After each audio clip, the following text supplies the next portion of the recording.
Hello there, this is Natural Fitness Lifestyle. Natural Fitness Lifestyle. Today I'm going to talk about natural bodybuilding and how to build the things that build muscle for a natural bodybuilder. Key things are exercise, rest, and nutrition, and a lot of stress management. So in the stress, it's a lot to do with the state of mind, but also things like going out for a long walk will help relieve stress because sometimes you just can't avoid stress. Sometimes you just sometimes you just can't avoid it. But there are things you can do to help lower the stress after it's released.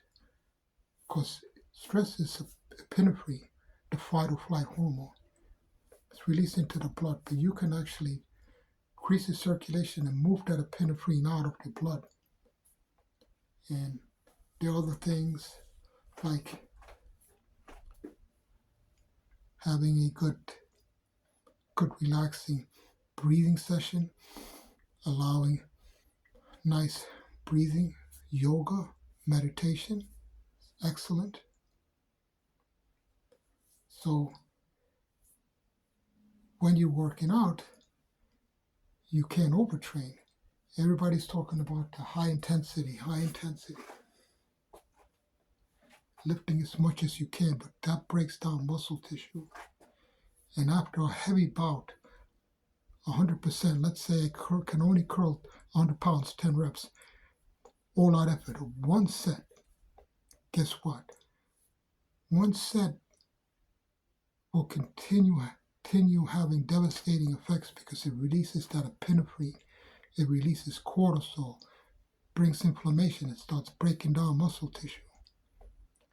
This is why, as a natural bodybuilder, you want to do more moderate exercise which will accumulate and which will enable you to recover. More is not always better. And that goes for diet too. But getting back to exercise, you have to gradually increase. It's called progressive resistance. Progressive.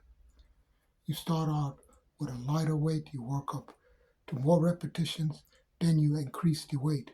You don't do it backwards. You just don't increase the weight and lower the repetitions. That's not bodybuilding. That's never been bodybuilding. That has never been progressive resistance.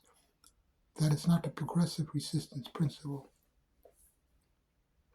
Only when you could dominate a weight for more repetitions should you increase it. And in bodybuilding, it's natural bodybuilding, that is. You want to always have a reserve of energy. You don't want to leave everything in the gym because then you won't recover.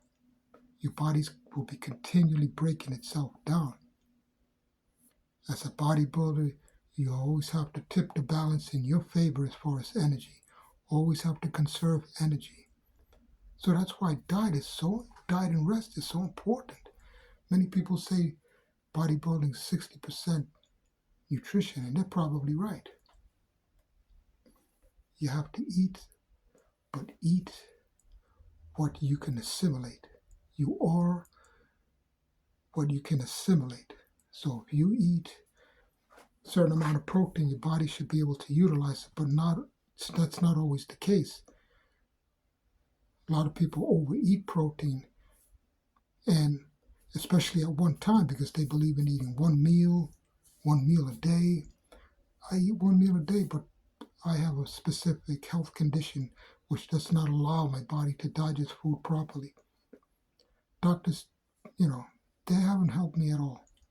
Not one bit. So all I could do is apply common sense and eat one meal a day. All I could do is, have moderation. But for natural bodybuilding, one meal, I wouldn't be able to do what I did as a natural bodybuilder where I was eating four meals a day. They weren't big meals. They were, again, what my body could digest. So